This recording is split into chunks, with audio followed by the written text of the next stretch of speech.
Hello, good morning everyone, and welcome to ReWalk Robotics first quarter 2020 earnings call. This is Ori Gon, ReWalk's Chief Financial Officer, and with me on today's call is Larry Jasinski, Chief Executive Officer. This morning, the company issued a press release detailing financial results for the 3 months ended March 31st, 2020.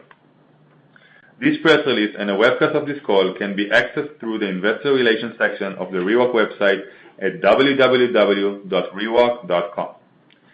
Before we get started, I would like to remind everyone that any statement made on today's conference call that express a belief, expectation, projection, forecast, anticipation, or intent regarding future events and the company's future performance may be considered forward-looking statements as defined by the Private Securities Litigation Reform Act.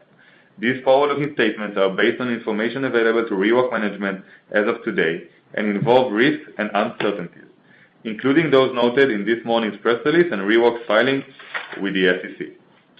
Such forward-looking statements are not guarantees of future performance. Actual results may differ materially from those projected in the forward-looking statements. ReWalk specifically disclaims any intent or obligation to update these forward-looking statements except as required by law. A telephone replay of the call will be available shortly after completion of this call. You will find the dial-in information in today's press release. The archive webcast will be available on the company's website at www.rewalk.com.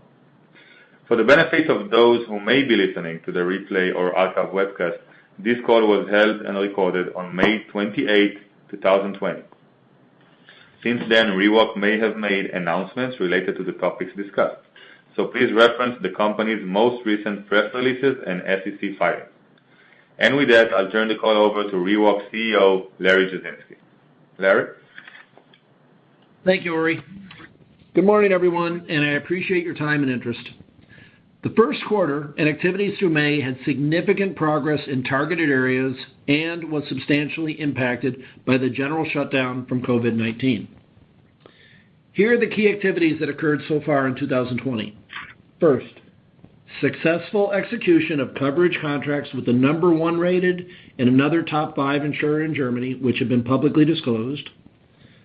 Additional contracts with other SHIs have also become active, although the groups did not make public announcements. There was also completion of a binding offer placed and installed within the procurement system with the National Social Health Insurance coverage in Germany. And we now have expanded later stage talks with multiple other groups that are seeking similar type contracts. Second, modification of our agreement with Harvard University's Biodesign Laboratory to expand their focus and resources to develop a telehealth remote home therapy exosuit. Third, editorials published on the Restore technology in the UK on clinical value and results. Further publications from Harvard on exosuit technology, along with upcoming publication of the results from the clinical trial conducted for FDA clearance. Fourth, our CMS application for consideration of creating a Level 2 Healthcare Common Procedures Coding System, generally known as the HCPCS code, for the ReWalk exoskeleton now has a public hearing scheduled for June 1st. And fifth, we have successfully added 2 new product groups via distribution agreements that will be initiated at the start of Q3. Next, regarding our revenue, financial operations, and more detail on the 5 points highlighted a moment ago. The effect of the COVID-19 pandemic on our business and revenue is significant because our products require in-person contact to complete the sales process. This includes delivery of the system and conducting training in some cases, which we did not continue during this lockdown period. The company established and maintained extensive policies for the safety of our customers and employees entirely in conjunction with local governments. Revenue was limited to $760,000 as we were not able to complete the delivery of several units during March due to the lockdown. We resumed shipping, delivery, and training of ReWalk personal systems in May and are now completing the pending Q1 orders along with additional new orders in Germany and in many parts of the United States. Looking forward, the insurance contracts in Germany will impact revenue as long as patients and users can gain access to the clinics for hands-on evaluation and training. We had 98 pending German claims at the end of the quarter, with 35 of them in groups where we have contracts. We also see a positive trend in the number of potential VA patients, as we now have activity with 26 new potential users, as we are no longer competing for patients with the VA's 160-patient multi-site randomized clinical trial to investigate home use of the ReWalk exoskeleton, which is nearing completion. SCI growth year over year in both regions in 2020 can occur depending on the COVID-19 conditions. The Restore product was proceeding through capital approval processes in approximately 50 clinics at the time of the shutdown. The status of any approvals and where the capital budgets in general are affected are presently unknown, as we are awaiting guidance as these clinics reopen. We anticipate that in many cases, capital spending will be reduced due to the financial impact on the operations of these clinics.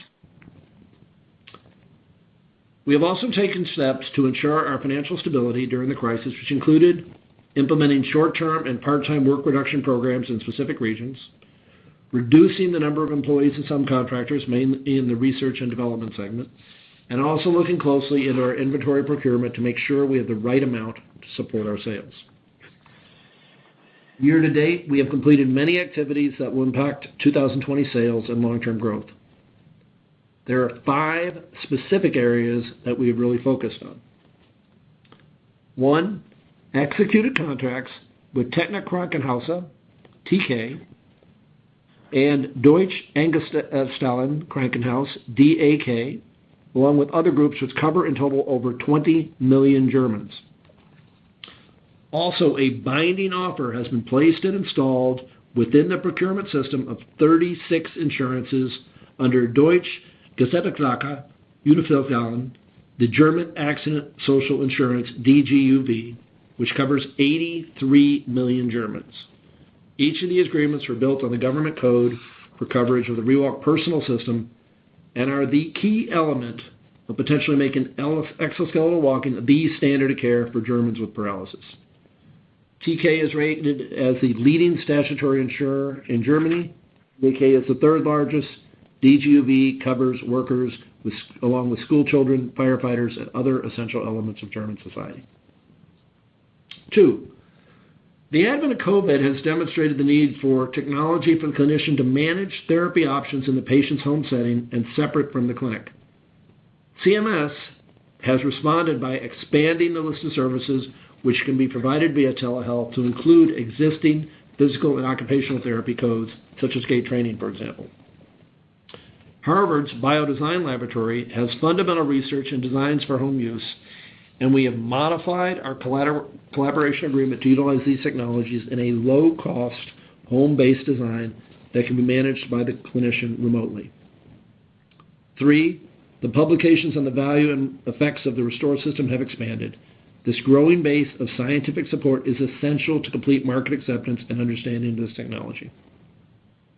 4, in December, we submitted an application for a U.S. HCPCS code.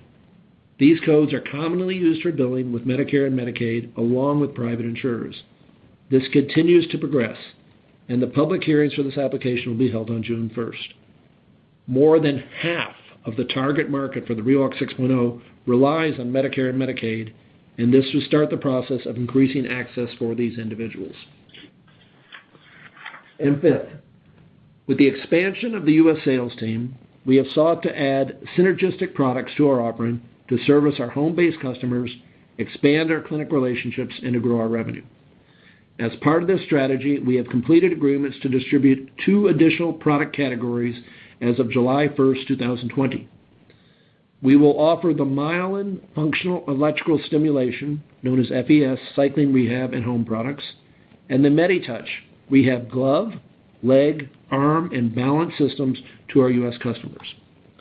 These match our primary call points, are needed by our customer base, and each have innovative design elements that match the ReWalk mission.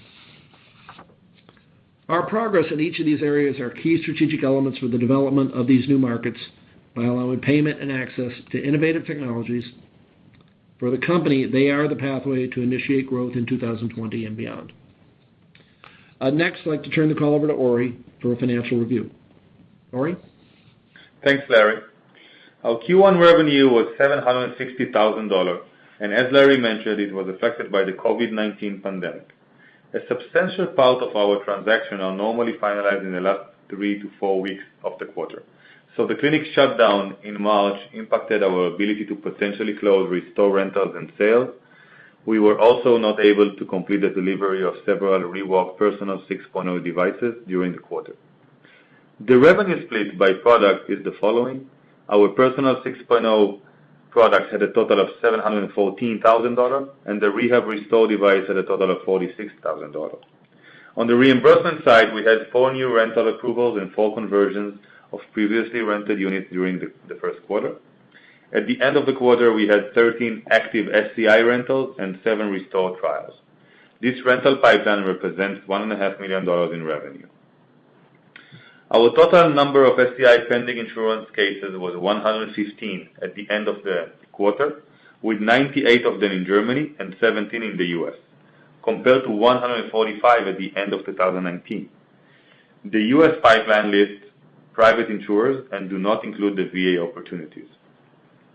The reduction in pending insurance cases compared to previous quarter is because we are no longer pursuing appeals with commercial payers in the U.S., as we shifted our focus to the VA, workers' comp, and obtaining broader coverage through CMS. Our gross margin in the first quarter of 2020 was 49% compared to 59% in the prior year quarter. This decrease is due to the reduced revenue generated this quarter from our ReWalk Personal 6.0 device. Regarding the operating expenses, our Q1 2020 OPEX decreased by $500,000 or 11% compared to the prior year quarter and remained flat compared to the previous quarter. The decrease compared to the prior year quarter was mainly in the R&D segment and is due to the completion of the regulatory and development spend on our Restore device.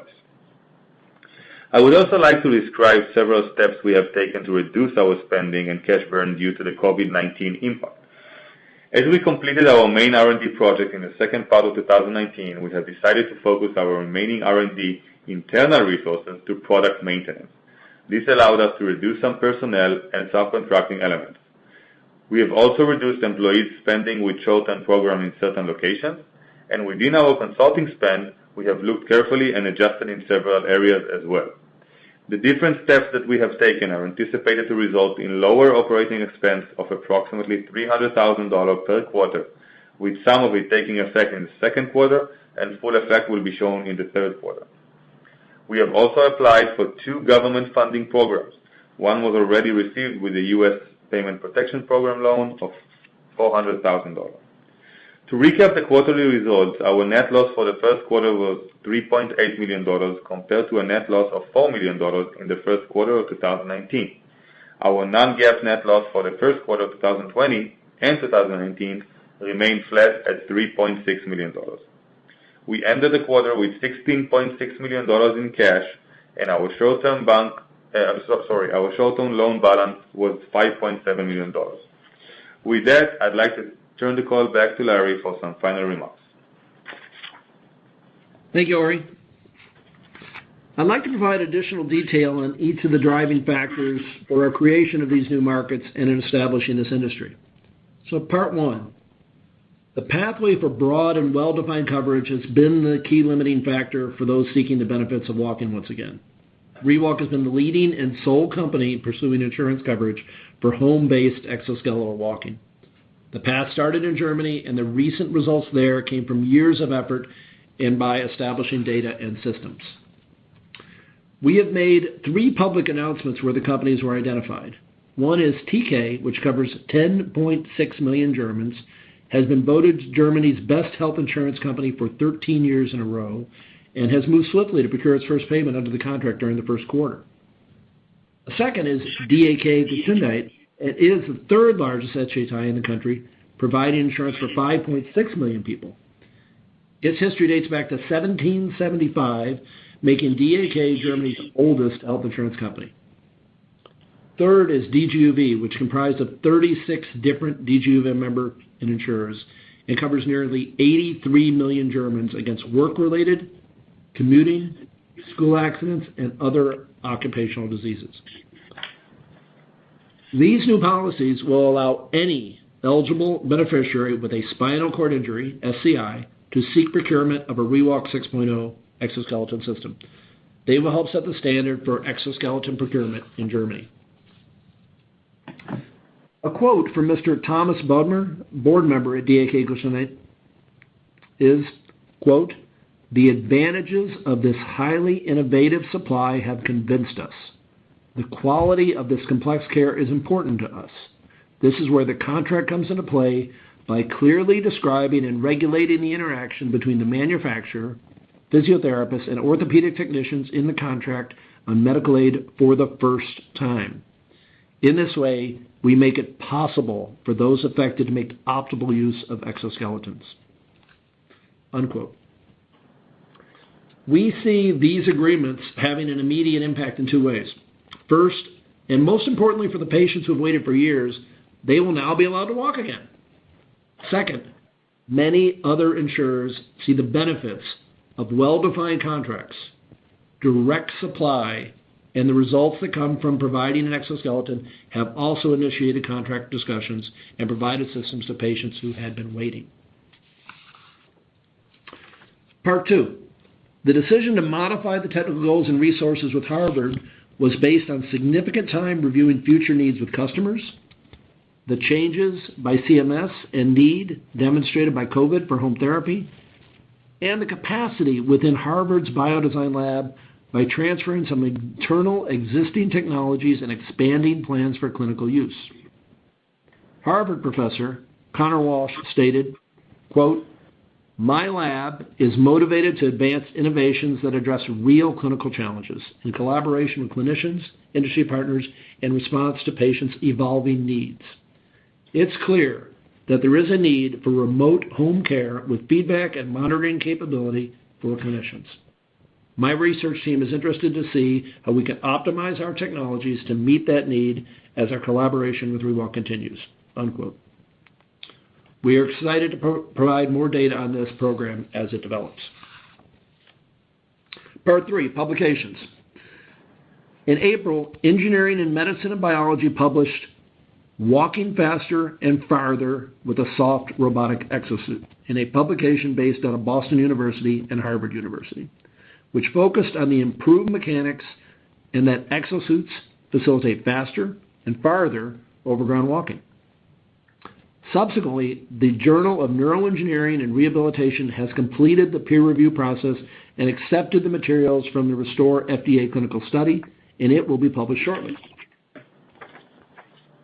Part 4, CMS. ReWalk's successful application and resulting public hearing is a meaningful development, and it's scheduled for June 1st, next Monday. A need for a consistent and defined path for supply of technology to those who seek to walk again will help offset the discriminatory case-by-case approach that limits the market presently. The strategy of building a clinical database and then establishing a payment code has been a successful pathway for market development in Germany and has provided a strategic roadmap for the United States. Part 5. ReWalk has evaluated multiple products from innovative companies that lack a U.S. distribution system.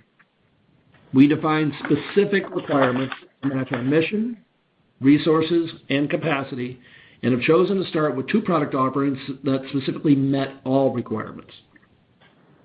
Myelin has a technology that is easier to use, and it's a lower cost FES cycle for clinic and home use. It is primarily for SCI, but can also be used with MS and stroke. ReWalk will benefit from exclusive rights under Myelin's existing contract with the VA, which matches well with our VA personal SCI focus. MediTouch offers unique motion sensing devices for the hand, arm, leg, and body with interactive software games to track and assess patients. It can be used in the clinic and at home. This is our initial entry into telemedicine and will allow a level of remote use where we can learn a great deal about this market. Training for both product lines will occur in Q2, and our sales efforts will start in the United States in Q3. The challenges of creating highly innovative designs and then establishing new markets are formidable. If we examine what has been accomplished in terms of the trends towards broad ReWalk 6.0 coverage for Germany and the United States, clearance and marketing of the first robotic propulsion design for stroke, our ability to leverage and grow our distribution profile with well-matched innovative products, a financial operating structure that is meaningfully improved, and our path to be able to eliminate our debt by Q1 2021, we have reasons to be optimistic about achieving our goal of establishing a sustainable and profitable entity. Our company now has the capacity to provide clinics with ReWalk exoskeletons for spinal cord injury, Restore for stroke rehab, an FES cycle for multiple indications, and upper and lower body technologies for motion and balance training. In parallel, we are well positioned to provide ReWalk exoskeletons for community and lifestyle use that has growing reimbursement support, offer an FES cycle for home exercise, and offer home-based systems for motion and balance training. For the future, we have also refocused our efforts with Harvard to develop remote therapy lower leg systems that can be managed by the clinician, which are economical, provide propulsion, and allow improved walking. In short, we are providing solutions that offer meaningful value to the clinics and are enabling the future direction of home therapy in the industry by expanding the clinician's choices for home rehabilitation and everyday community use. Thank you very much for joining us today. I'd like to turn the call over to questions at this stage. Operator, please go ahead with the instructions. Thank you. At this time, if you would like to ask an audio question, please press star followed by the number 1 on your telephone keypad. Once again, that is star 1 to ask an audio question.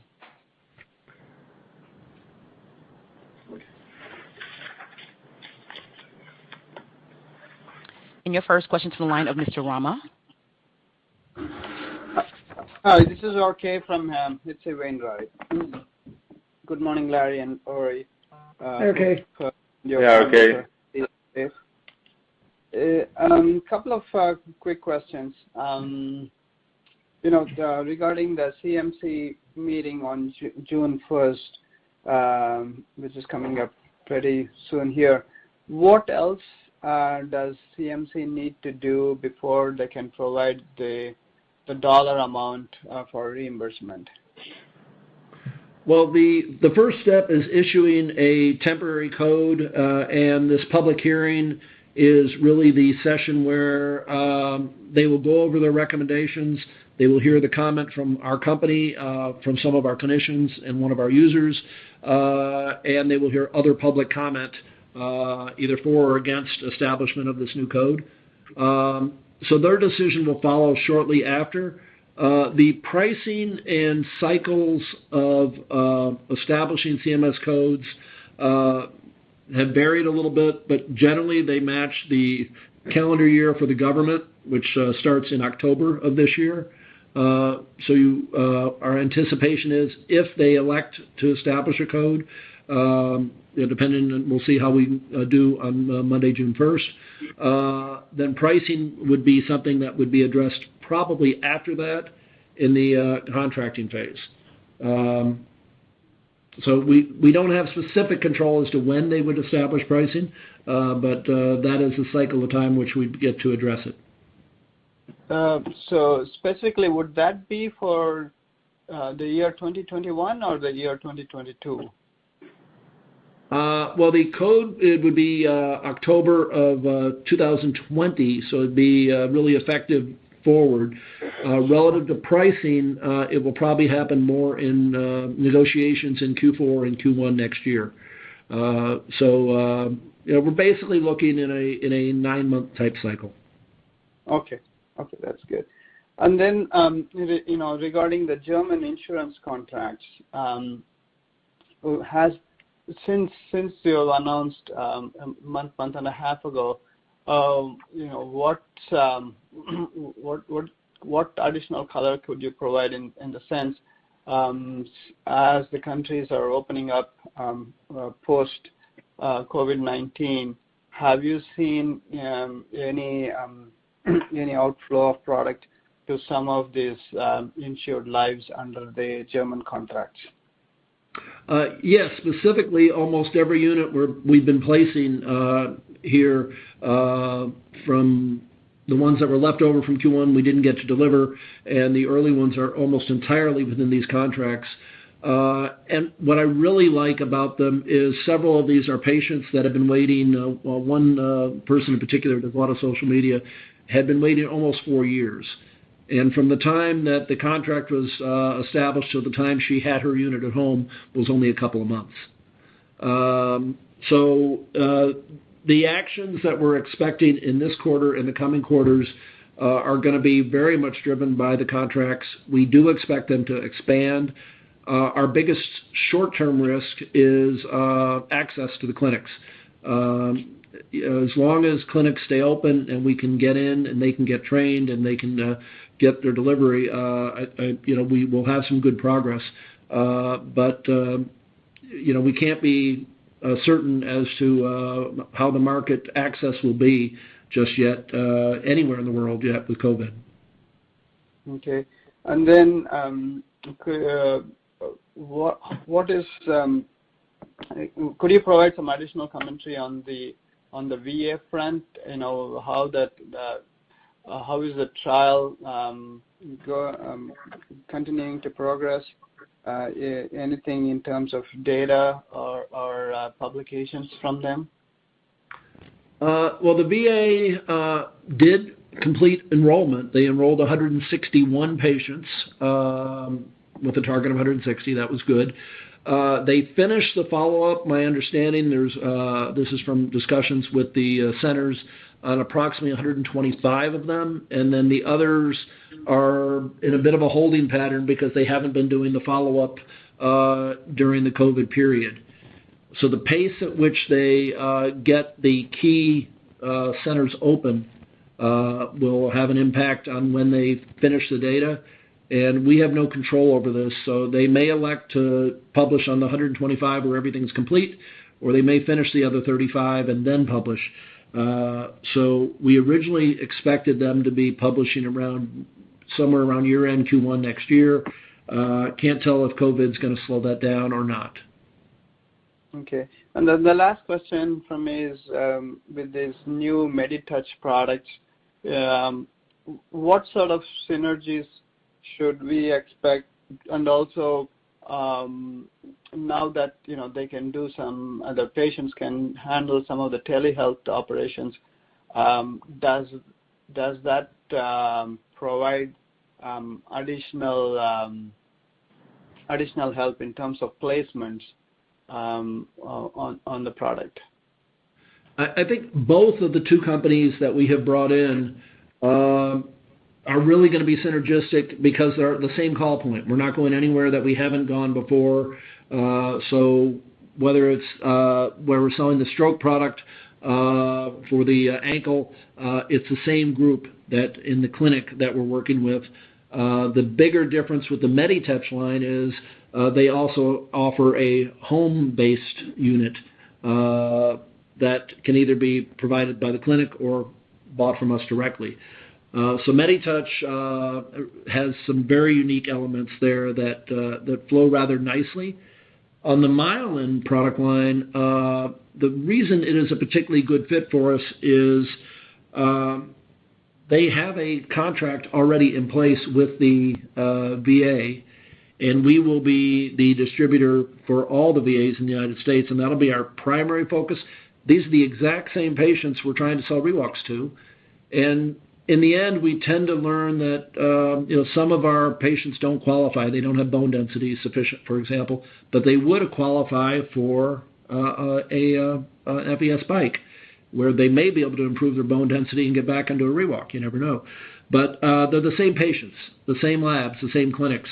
So we think both these product lines will offer us an improvement in both clinic sales and in home sales as we work on them.